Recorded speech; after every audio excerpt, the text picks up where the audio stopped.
Ibu Bapa dan saudara-saudaraku terkasih, selamat hari Minggu. Salam jumpa kembali dalam edisi Renungan Harian.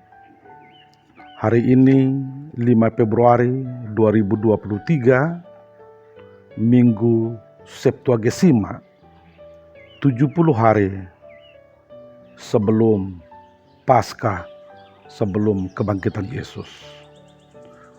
Bapak Ibu, sebagaimana biasa, kita akan mengawali kegiatan kita satu hari ini dalam kebersamaan kita dengan firman Tuhan. Dan karena ini hari Minggu, maka firman Tuhan ini akan menyinari kehidupan kita, akan menuntun langkah kita sepanjang satu minggu ini dalam melakukan berbagai aktivitas kita. Karenanya Bapak Ibu, mari persiapkan hati dan pikiran kita. Kita memasuki persekutuan kita dengan firman Tuhan.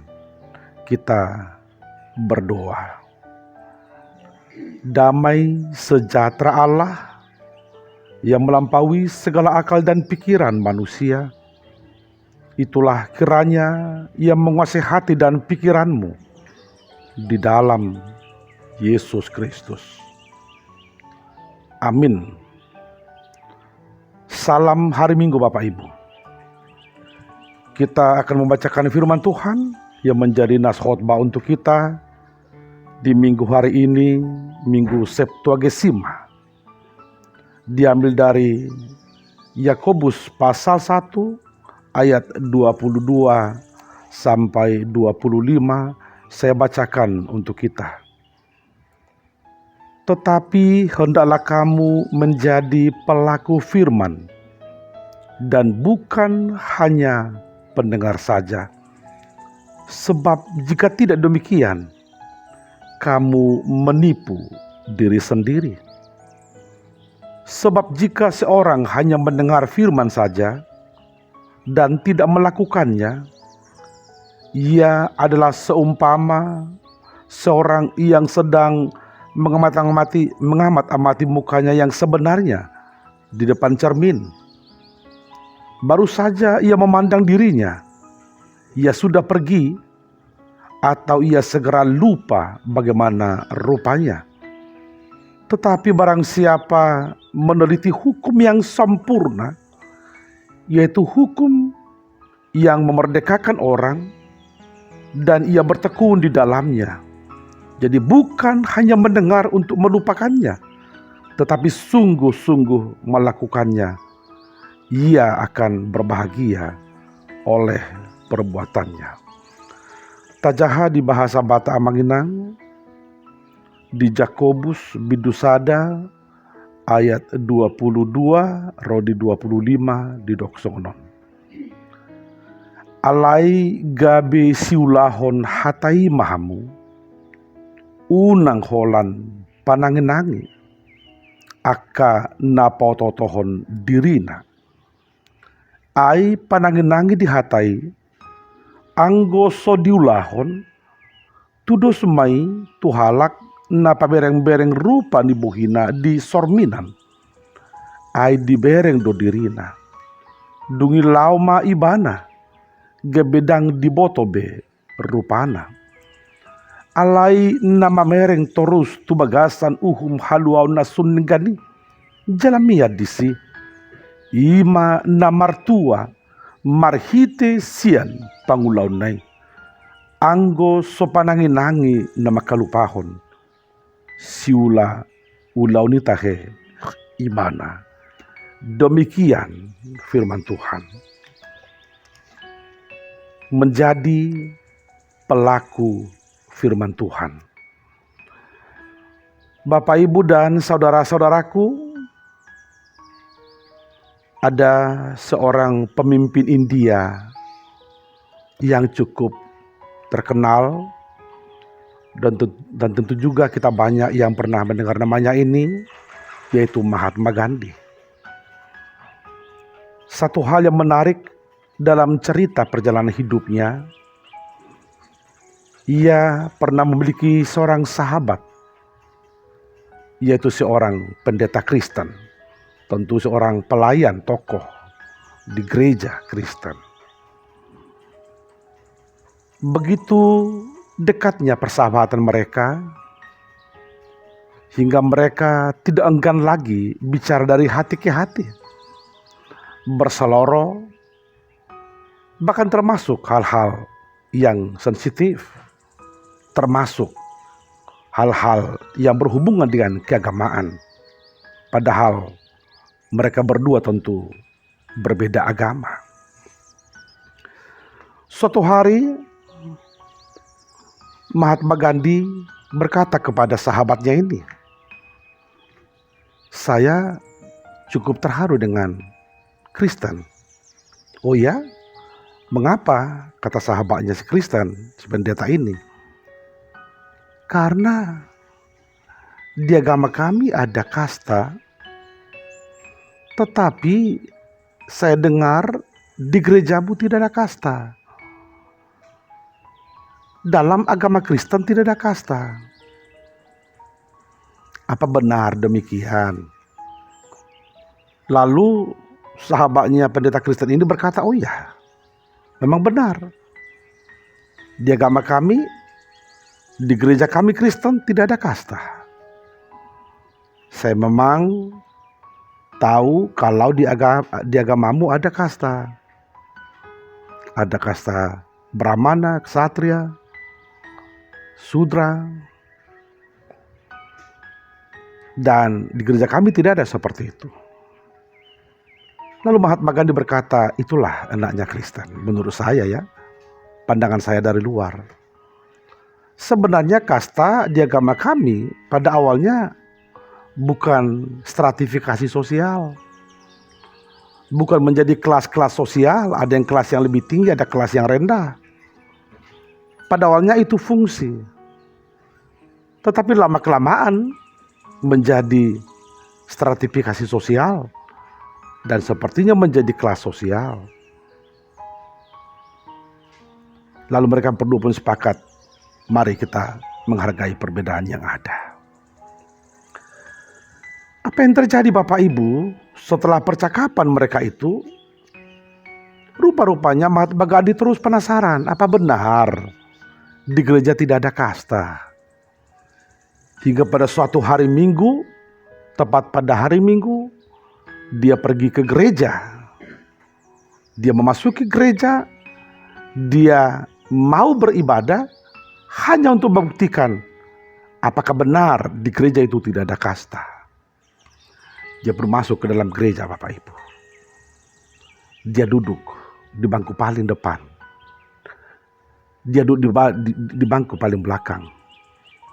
Dengan satu harapan dari belakang, saya boleh melihat nanti betapa indahnya kebersamaan, persekutuan yang tidak ada kasta. Bapak Ibu, ketika ibadah sudah mau mulai, tiba-tiba para pelayan gereja ini melihat, loh, ada rupanya Bapak kita Mahatma Gandhi di belakang. Kita sepertinya tidak tahu sopan santun. Kalau Bapak itu kita biarkan di belakang. Dia kan pemimpin. Pemimpin harus di depan. Lalu mereka pun mengutus satu orang dari mereka untuk memohon supaya Mahatma Gandhi bersedia pindah tempat duduk, supaya duduk di depan. Bangku yang paling depan pun disediakan untuk Mahatma Gandhi. Segera yang mereka utus menjumpai Mahatma Gandhi. Lalu dia berkata, "Selamat datang di gereja kami. Bapak harus berkenan duduk di depan." Lalu Mahatma Gandhi berkata, "Mengapa saya harus di depan? Di gereja ini kan tidak ada kasta. Di gereja ini kan tidak ada pembeda-bedaan strata sosial. Mau di belakang, di tengah, di depan kan sama saja. Saya lebih nyaman duduk di belakang." Lalu yang diutus oleh majelis ini segera kembali ke konsistori. Lalu dia menceritakan, melaporkan perbincangan mereka. Lalu mereka juga sepakat, kita harus minta lagi. Sepertinya tidak etis kalau bapak itu duduk di belakang. Lalu mereka pun mengutus satu orang dari mereka. Lalu si bapak ini berkata, kesepakatan kami bapak harus duduk di depan. Lalu Mahatma Gandhi berkata, mohon dihormati, saya lebih nyaman duduk di belakang. Lalu yang diutus ini pun pulang ke konsistori. Di konsistori mereka juga diskusi, bagaimana ini? Seorang pemimpin duduk di belakang. Mereka pun mengutus satu orang dari mereka, dan kali ini yang mereka utus yang paling senior, yang paling tua. Lalu si bapak ini pun segera menjumpai Mahatma Gandhi. Lalu dia berkata, bapak harus duduk di depan. Itu kesepakatan kami. Itu ketentuan di gereja ini, tolong dihormati. Kalau bapak tidak mau duduk di depan, ibadah ini tidak akan kita mulai. Mendengar ucapan itu, Mahatma Gandhi tidak lagi menjawab.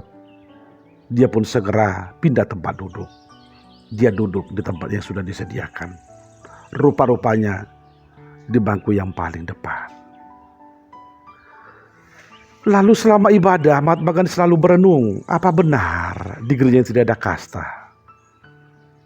Saya sendiri harus duduk di depan.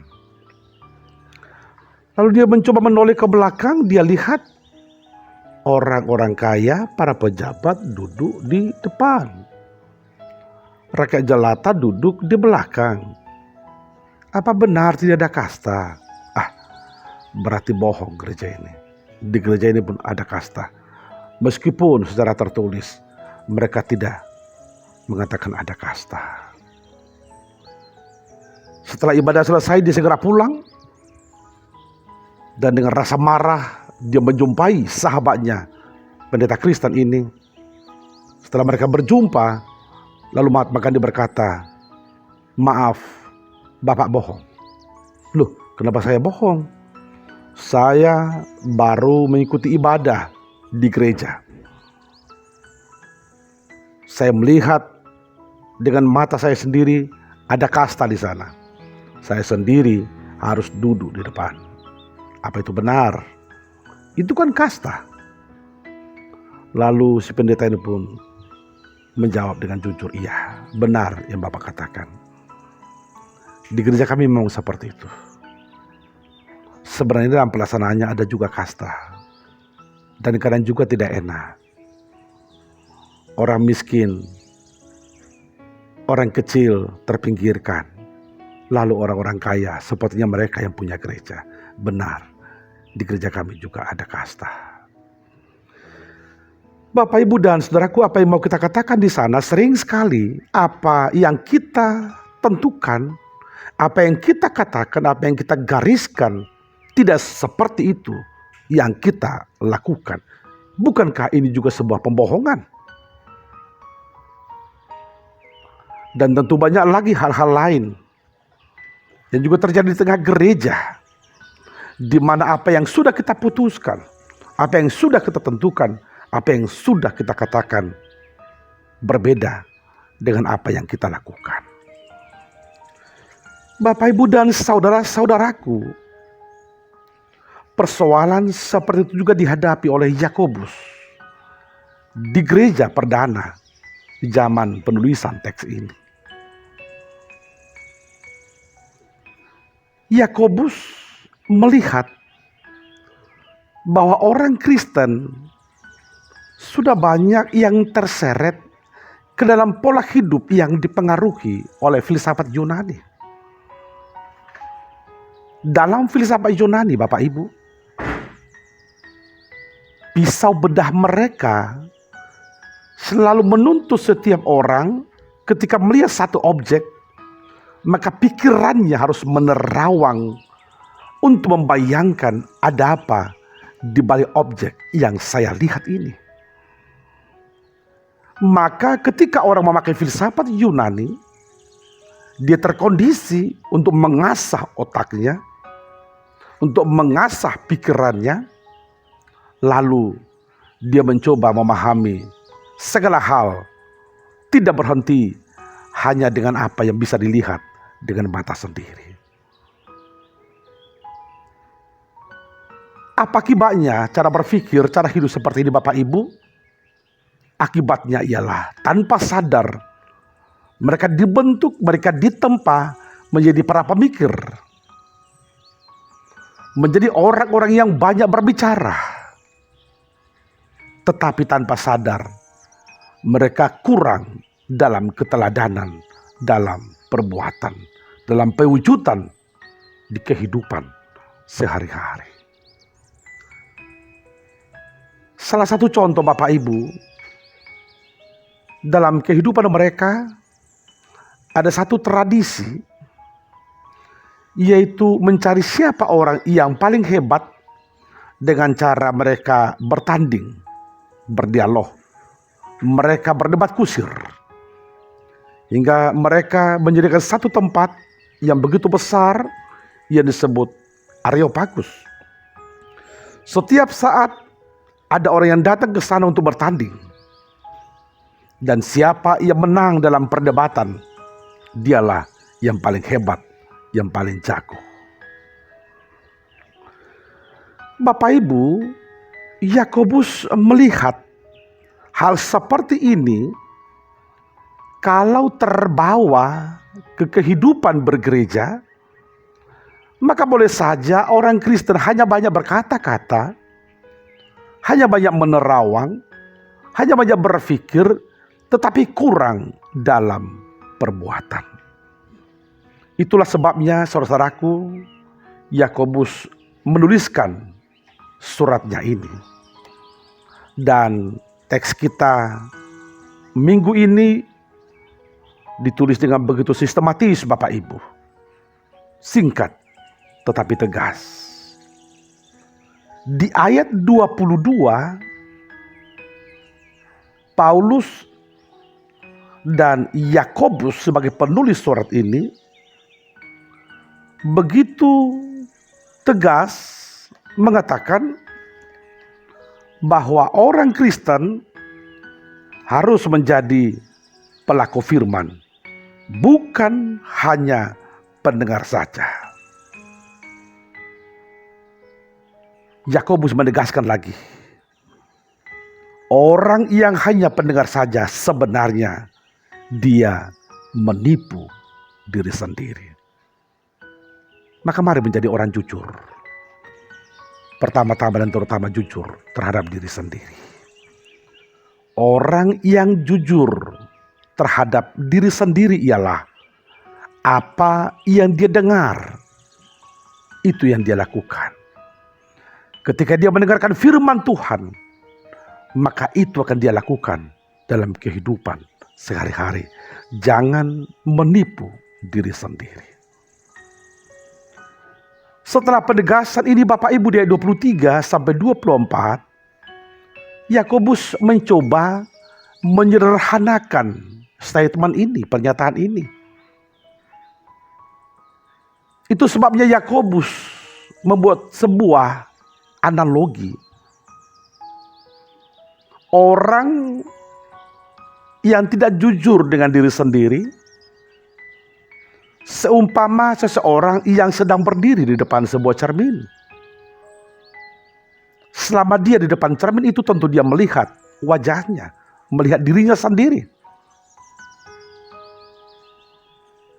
Dirinya yang sebenarnya melihat dirinya di dalam cermin, melalui cermin.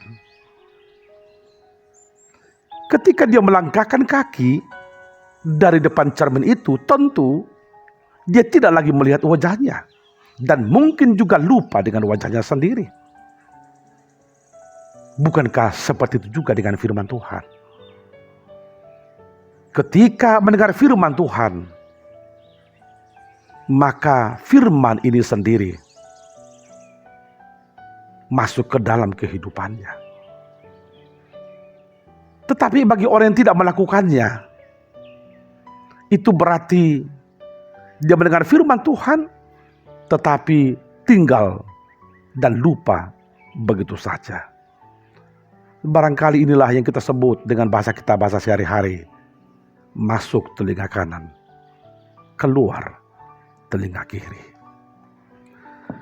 Bapak Ibu, setelah analogi ini, Yakobus akhirnya menyimpulkan D25. Yakobus menegaskan bahwa orang Kristen yang berbahagia adalah orang yang sungguh-sungguh melakukan firman Tuhan. Orang yang sungguh-sungguh menunjukkan dalam kehidupan sehari-hari firman Tuhan yang dia dengar. Yakobus mau menyimpulkan teks ini dengan satu penegasan. Orang yang berbahagia adalah orang yang melakukan firman Tuhan. Tidak cukup hanya menjadi pendengar. Maka datang ke gereja, ikut beribadah, membaca firman Tuhan, belum tentu orang yang berbahagia. Karena dia masih harus mewujudkannya, melakukannya dalam kehidupan sehari-hari. Ibu, bapak, dan saudara-saudaraku, inilah firman Tuhan yang menjadi perenungan untuk kita di minggu kita, Minggu Septuagesima, 70 hari sebelum Paskah. Dan inilah minggu yang pertama mengawali perjalanan panjang kita di minggu Pasion atau di minggu sengsara. Bapak Ibu, di minggu sengsara ini, minggu Pasion, ibarat melakukan sebuah perjalanan panjang, kita diajak berjalan menuju ke satu tujuan, yaitu salib Kristus. Itu artinya kita melangkahkan kaki sejak awal. Salib Kristus telah menjadi fokus kita. Maka jangan gagal fokus, Bapak Ibu. Mari kita menuju ke salib Yesus. Apa artinya ini, Bapak Ibu, dalam kehidupan kita sebagai orang Kristen? Di minggu Pasion ini kita diingatkan bahwa sesungguhnya orang Kristen adalah orang yang siap menderita. Orang Kristen adalah pengikut Kristus, pengikut yang siap memikul salib, sebagaimana Yesus memikul salib untuk menjadi jalan keselamatan bagi orang-orang yang percaya kepadanya. Itu sebabnya DNA seorang Kristen sebenarnya adalah siap menderita, siap bertarung.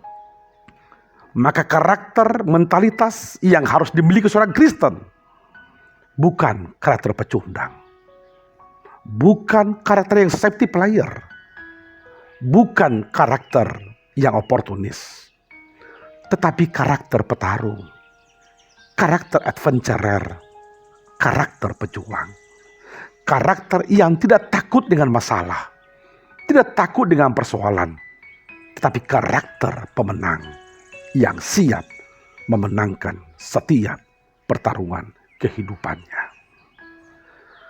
Ibu, bapak, dan saudara-saudaraku, berangkat dari penegasan seperti inilah Persekutuan Gereja-Gereja Indonesia, PGI, di mana HKBP ikut di dalamnya,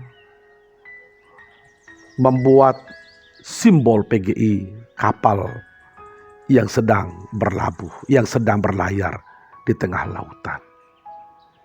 Sebuah kapal yang berlayar di tengah lautan pasti akan menghadapi gelombang dan ombak. Maka kepada para pelayar selalu diingatkan bahwa kepada seorang pelayar tidak pernah dijanjikan sebuah pelayaran yang tanpa ombak dan gelombang. Itu tidak mungkin, Bapak Ibu. Yang dijanjikan ialah pelabuhan yang indah bagi para pelayar yang sampai di tujuan. Tentu Bapak Ibu, untuk sampai ke pelabuhan itu, kapal harus siap menahan terpaan ombak dan gelombang. Air tidak masuk ke dalam kapal dan kapal tidak tenggelam. Hal seperti itu juga Bapak Ibu yang ditegaskan oleh simbol Kristen kita secara umum di seluruh dunia ini, yaitu salib. Salib sebagai simbol penderitaan. Yesus yang rela menderita di kayu salib hingga mengorbankan nyawanya menjadi jalan keselamatan bagi orang-orang yang percaya kepadanya.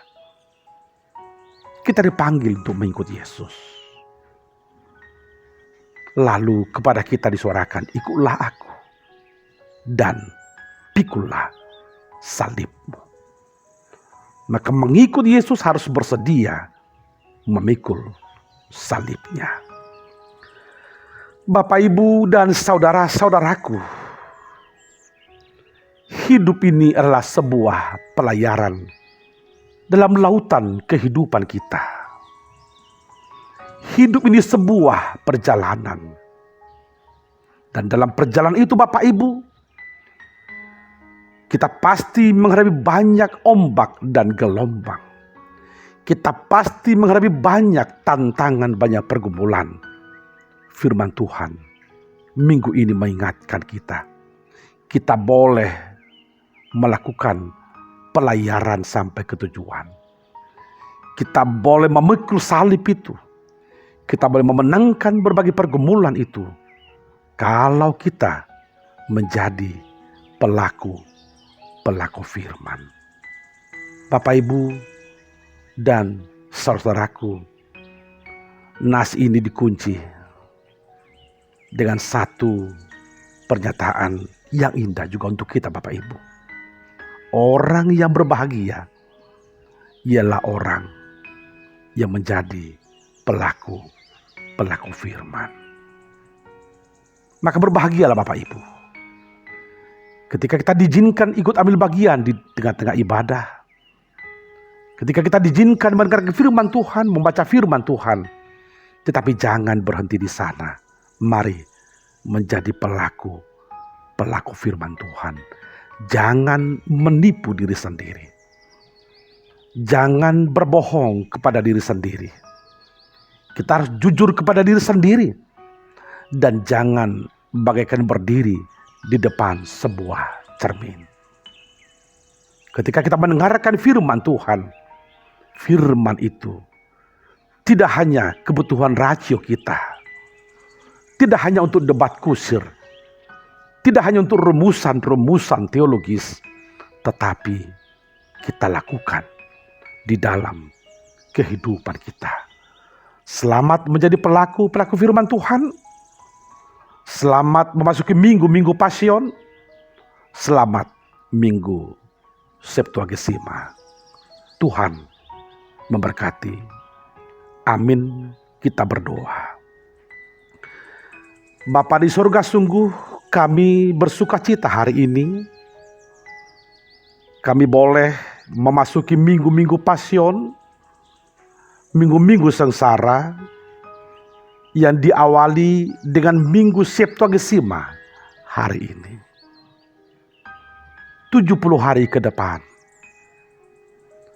kami diajak berjalan lebih fokus lagi.